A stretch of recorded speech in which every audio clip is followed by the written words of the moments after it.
Assalamualaikum warahmatullahi wabarakatuh. Asdiqai fillah. Luqmanul Hakim menasihati anaknya, ya bunayya kun abdan lil akhyar wala takun khalilan lil asyarar. Satu kalimat yang cukup ringkas, pendek, namun syarat dengan makna. Jadilah engkau, ya, walaupun jadi seorang hamba, menjadi seorang budak, tapi bisa bermanfaat buat orang lain, bisa menyenangkan orang lain, tidak menyusahkan orang lain. Dan jangan engkau menjadi teman atau backing bagi orang-orang yang berbuat zalim.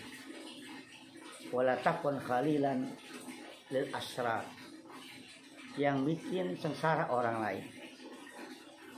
Untuk menerjemahkan dan memahami kalimat ini, Luqman pun mengajak anaknya satu hari berjalan keliling kampung dengan menggunakan keledai. Nah, pertama anaknya disuruh naik keledai, maka Luqman berjalanlah dengan anaknya. Anaknya naik di punggung keledai, Luqman tuntun keledai itu. Sampai di perempatan yang pertama, ada orang-orang di situ berkumpul. Lalu mengatakan, Masya Allah, itu anak nggak punya sopan santun. Masa dia enak-enakan naik keledai, bapaknya yang sudah tua disuruh nuntun itu keledai. Itu anak nggak berbakti kepada orang tua. Itu anak ya kurang akhlaknya. Maka ketika mulai agak jauh dari perempatan tadi, anaknya turun. Lalu Luqman tanya, kenapa engkau turun? Itu, Pak, saya nggak enak. Di perapatan tadi mengatakan bahwa anak saya termasuk anak yang durhaka, anak yang tidak tahu sopan santun. Masa saya enak-enakan naik di punggung keledai, bapak yang nuntun keledai. Kayak kalau begitu, bapaklah yang naik keledai, biar saya yang tuntun. Maka Luqman pun naik keledai tersebut. Anaknya yang nuntun untuk keledai. Sampai di perempatan yang kedua, ada orang yang juga lagi kumpul di situ. Melihat Luqman menaiki keledai, anak yang nuntun, maka tercetuslah omongan dari masyarakat di sekitar situ. Itu bapak nggak tahu diri, masa enak-enakan naik keledai, anaknya yang masih kecil dan nuntun keledai. Gimana sih tanggung jawab itu orang tua? Maka ketika berapa langkah dari perapatan tadi, Luqman pun mengatakan pada anaknya. Apa yang mereka katakan? Anaknya mengatakan, bapak termasuk orang tua yang tidak tahu sopan santun, yang nggak sayang pada anak. Enak-enakan naik keledai, sedangkan saya anaknya nuntun keledai. Oh, kalau begitu kita naik berdua, nak. Maka dinaikilah anak di punggung keledai tadi. Jalan lagi lah Luqman dan anaknya dengan menggunakan keledai tadi. Sampai di perempatan yang ketiga, lalu orang mengatakan lagi kepada rombongan tadi, rombongan Luqman dan anaknya, Masya Allah, itu keluarga yang tidak punya pri kebinatangan. Binatang kecil dinaiki berdua. Sampai di mana rasa ibanya kepada binatang?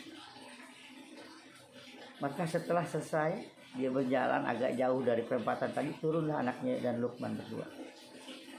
Luqman mengatakan pada anaknya, apa yang mereka katakan, nak? Mereka mengatakan kita ada keluarga yang tidak beradab, yang tidak memiliki rasa kepribinatangan, yang tidak sayang sama binatang. Kata mereka, binatang kecil kita naiki berdua. Ya udah, kalau gitu kita pulang, kita tuntun ini keledai berdua. Maka keledai pun dituntun oleh Luqman dan anaknya. Ketika mau pulang, sampai kepada perempatan yang keempat, ada lagi orang berkumpul di sana. Lalu orang itu mengatakan bahwa ini keluarga bodoh, ini keluarga yang amat sangat bodoh. Masa dia punya keledai bukan dinaikin malah dituntun. Pulanglah Luqman dan anak. Ketika sampai rumah, Luqman bertanya kepada anak-anak, apa menurut pendapatmu dari kejadian yang tadi kita rasakan, kita alami? Anaknya mengatakan bahwa semua orang menjelekkan kita. Pertama, sayalah dianggap anak yang tidak punya sopan santun, yang tidak punya balas budi kepada orang tua. Dengan enak-enakannya orang tua menuntun kita. Yang kedua, bapaklah yang disangkakan orang tua yang tidak tahu diri. Bapaknya enak-enakan naik keledai, anaknya yang capek menuntun keledai. Lalu di perempatan yang ketiga, kitalah yang disebut keluarga yang tidak mempunyai peri kebinatangan, yang tidak punya kasih sayang kepada binatang. Binatang kecil kita naiki berdua. Lalu yang keempat, kita adalah keluarga yang bodoh, mempunyai keledai tidak kita naiki, tidak kita manfaatkan, namun kita tuntun keledai itu sampai di rumah. Asli koifilah, ternyata nggak ada hal yang positif yang didapat dari kejadian tadi. Maka Luqman pun mengambil sebilah golok, lalu dipotonglah keledai tersebut. Dari keledai itu dibagilah 4 ekor, 4 paha keledai itu. Maka diperintahkanlah anaknya, ya bunaya, hai anakku, coba engkau kasih tiap-tiap perempatan tadi 1 paha keledai yang sudah aku siangkan. Maka anaknya pun menurut, dikasih tuh tiap-tiap perempatan satu. Maka selesai melaksanakan tugasnya, ayahnya bertanya, apa yang mereka katakan? Di perempatan pertama mereka mengatakan, engkau memang anak yang soleh, anak yang baik, salam untuk bapakmu. Ketika mereka, aku kasih 1 paha keledai. Lalu di perempatan yang kedua dikatakan, Masya Allah, terima kasih banyak, salam, memang bapakmu orang baik, mudah-mudahan keberkahan selalu bersamamu dan keluarga.